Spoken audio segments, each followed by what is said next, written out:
What's happening, everybody? Trey here, joined as always by my dad Sean, and today at Reactions to the Classics we got another review to Neil Young, and this time his record Tonight's the Night, and this comes courtesy of a suggestion from our patron Carl. We've been going through Neil's discography over the past several months, and still got some more ahead that I'm looking forward to. His golden 70s period here, so this was a fun one to dive into. And if this is your first time stopping by the channel, we appreciate it. We upload either reviews, song reactions, have live streams, all that fun Top stuff. Tens, yeah, we do it. So consider hitting that big red subscribe button down below, and if you like this video, give us a thumbs up, and then you can check out all our social media down below. We have a podcast that drops every Friday, and if you would like to support us on Patreon, you can check that out for as little as $1 a month, man. But all that to say, let's get into some quick facts before we go into the track-by-track review. All right, sixth studio album released in June of 1975. Only peaked at number 25, Trey, but it was recorded in September of 1973. So that makes this interesting because it was recorded right after Harvest, but it wasn't released for 2 years because we've done the Harvest review. Quite the difference in just tone and mood on this. It's 330 on the Rolling Stones top 500 albums of all time. So well thought of critically, which I know you're going to get into in a few minutes. This album is a direct expression of grief. Crazy Horse guitarist Danny Whitten and Young's friend and roadie Bruce Berry, who we're going to talk about on the title track, had both died of drug overdoses in the months before the songs were written. The title track mentions Berry by name, while Whitten's guitar and vocal work highlight Come On Baby, Let's Go Downtown, which was recorded in 1970.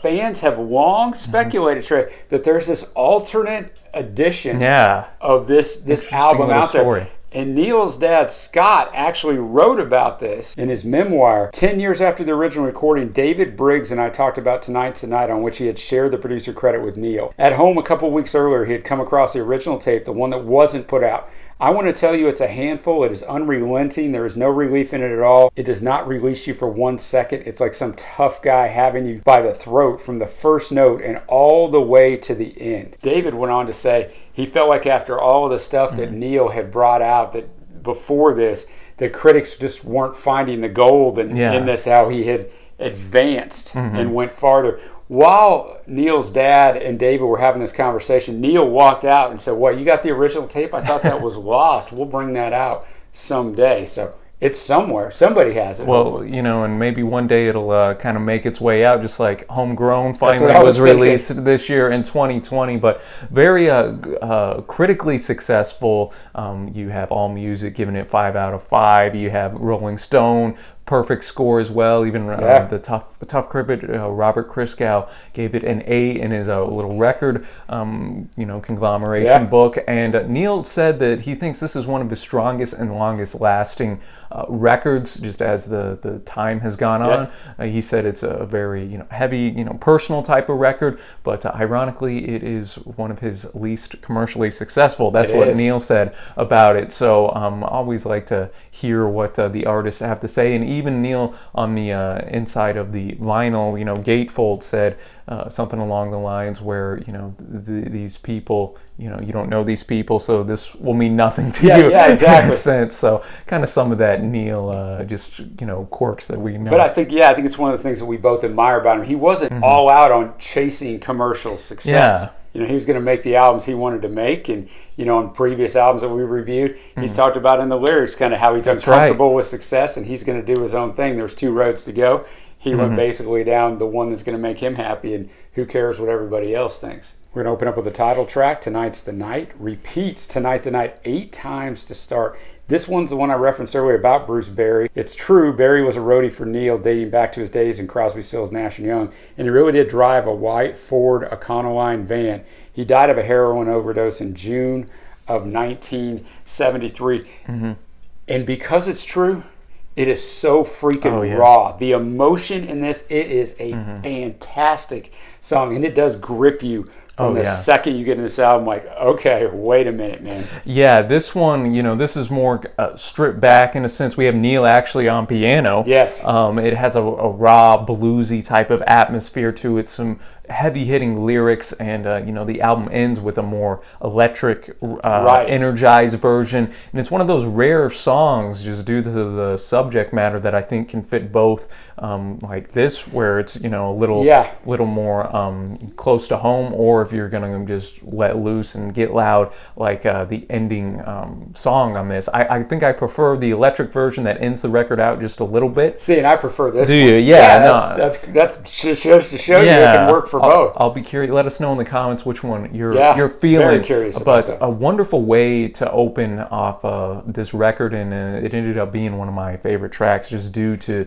the subject matter here. And Neil even talks about the day he got the phone call, and Bruce had passed away. So very heavy track here, and we're gonna keep rocking now to track number 2. Speaking Out, it references some drug use, kind of veiled in there in his love for this woman. She's holding his baby, and he is holding her. For me, the instrumentation's a star. Piano's great, guitar is nice, vocals are real bluesy. So I thought it was a pretty good offer. I just thought that first song is such fire. Yeah. Whatever comes after, it's always tough. You kind of touched on it, but I like the interplay between, again, Neil on the piano here, which I don't recall him ever I don't doing. either. I mean, maybe so, but I don't recall it either. And then you had Keith's good guitar play here. So great interplay. Really enjoyed kind of the lyrics where Neil's kind of looking for some hope, yet also yearning for something that he wants. So good tune there. Then we go to track number 3. World on a String, and this is just one long verse. Guitar is really good,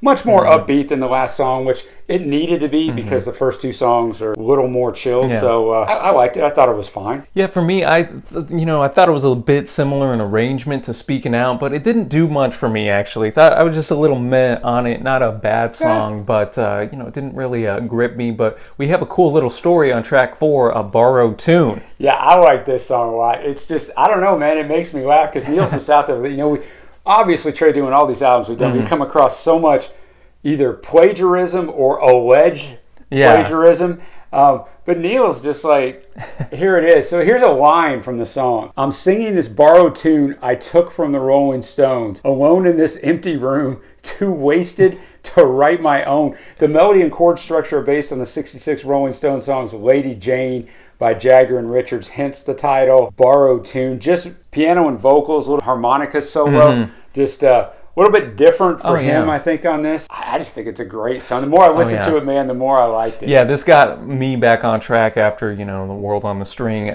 song here, and I think Neil's vocal performance was really strong. Yes. Again, great interplay with kind of the softer piano, and again, kind of thematically, I think deals with Neil's search for meaning in a sense, which I also enjoyed, and for the reasons you mentioned with the whole Rolling Stones connection, kind of a cool tune here in Neil's discography. And then after that, we got Come On Baby, Let's Go Downtown. And this is actually live at the Fillmore East from March of 1970. And we have Danny Whitten on the lead vocals here with Neil actually backing him. So I think that was kind of a neat touch. The subject matter talks about going downtown to buy some drugs and the cops shine a light on you. Kind of an interesting sense how Danny's life ended out. You better watch out because you're trying to buy those drugs. You get that flashlight on you, it means that the cops have come to get you, man. And you had Crazy Horse on this, which was a cool little touch. It almost didn't even seem like it was live just because it was such a tight and it just didn't seem at all like anything else on the album. I realized Neil wasn't on lead vocals, but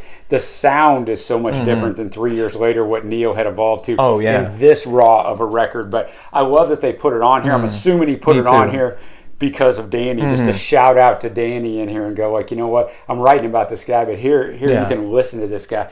It's a great tune for that. Just you just feel that energy. Oh, definitely. I like the more energetic rocking nature of it, and it did stand out on this record for that reason. Then we we end side 1 rather with Mellow My Mind. Very short. It says chorus, verse, bridge, chorus, and we're out of there. Really good vocal performance and guitar. I thought it was a nice little tune to finish out this A-side. Yeah, and I think it stays true to its name, very mellow in nature, and we're going to have a lot of songs, especially on the B-side, dealing with drugs and kind of Neil's Yeah, experience. He mentions that he's been up and down that road before, juggling nickels and dimes. Yep. You know, yeah, there's so many word plays, man, on drugs. Oh yeah, I enjoyed it. Thought it was a good way to end off the first side, and then we start off the B-side with just what you were talking about. Roll another one in parentheses for the road. So not much of any question about what that's about. Got to roll one up. Neil here again, obviously talking about rolling up a joint and partaking and enjoying that. Another song that I dug, man, and this whole record does have a little bit of just that urban kind of street rawness, you know, with the drugs and all that. It does. I thought the backing vocals on this one stood out a little more than the previous ones.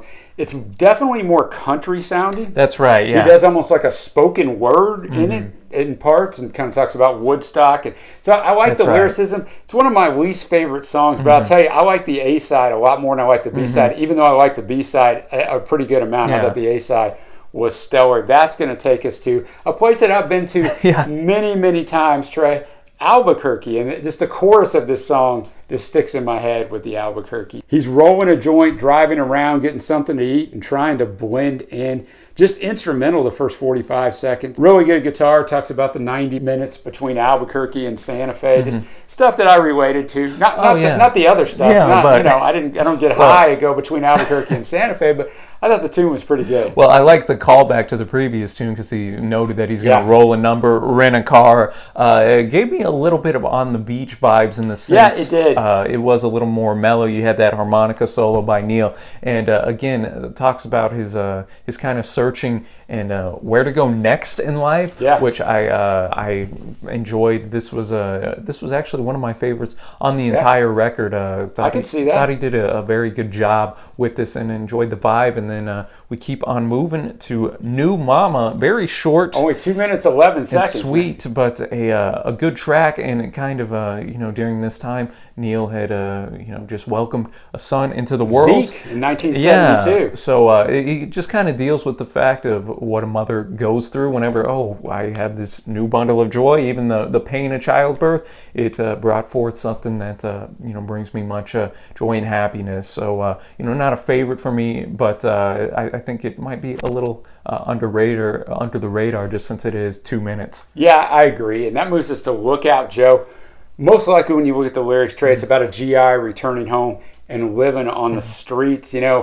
Neil never backs away from anything. No. I mean, this whole album's a testament to that when you read the lyrics. But I thought it was a very brave thing, especially in 1973, to write and released when it was is still very relevant with the Vietnam War. Yeah, I was actually getting a bit of a Velvet Underground vibe lyrically. He notes a hip drag queen and a sidewalking street wheeler. Ben Keith does a little slide guitar section. Yeah. And just as you mentioned, the subject matter kind of made for a cool tune. Yeah, agreed. And that moves us on to Tired Eyes. Has a nice guitar, some nice harmonies.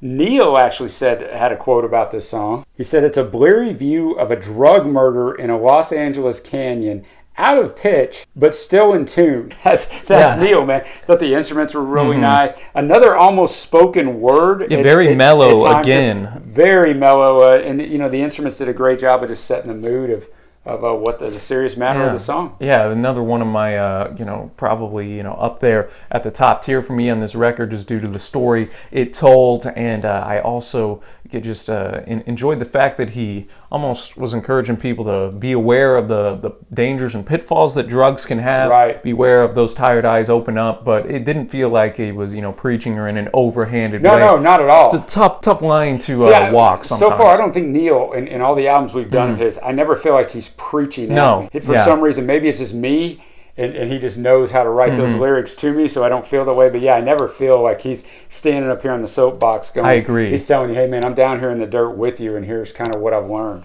And then we close the record out, as I mentioned earlier, with a more electric and rocking version of Tonight's the Night. We got part 2. Yep. This time, as I said, I prefer this version just a little bit more than the more stripped back, the song that opens it out. But you can't go wrong with either. You can't go wrong with either, and I'm opposite it, but in the same way, just barely. Like, they're both fantastic songs. I actually listened to them back to back several times before we came to film this, just because I was trying to make my decision. I'd always thought it was the first song. I wanted to make sure it wasn't the last. I'm still going to go with the first song.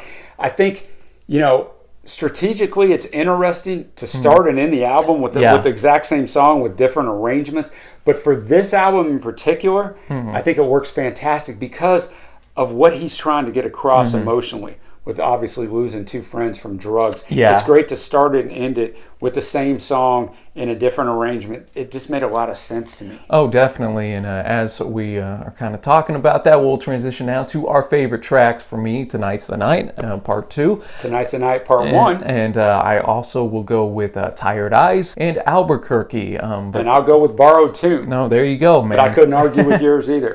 And now that'll transition us to the overall score of this record. I know Carl, our patron who we're doing this from a suggestion of, has mentioned that he thinks Neil's run in the 70s is one of the best album runs of all time, and I think that has to be in the conversation, man, where you start with Everybody Knows This Is Nowhere and going up through what we've gone through. Just a lot of consistency in Neil here, and even though this is of course a very personal record, arguably one of his most personal we've done up to date, due to the dealing with the loss of his friends, his search for meaning, the birth of Zeke. There's still stuff here to latch onto just for the listener themselves. Still, to put in their own context and situation. I really dug this one. I think I like it just a little bit more than On the Beach. I'm with you. So I'm going to be at a solid 8 out of 10 for me on this album.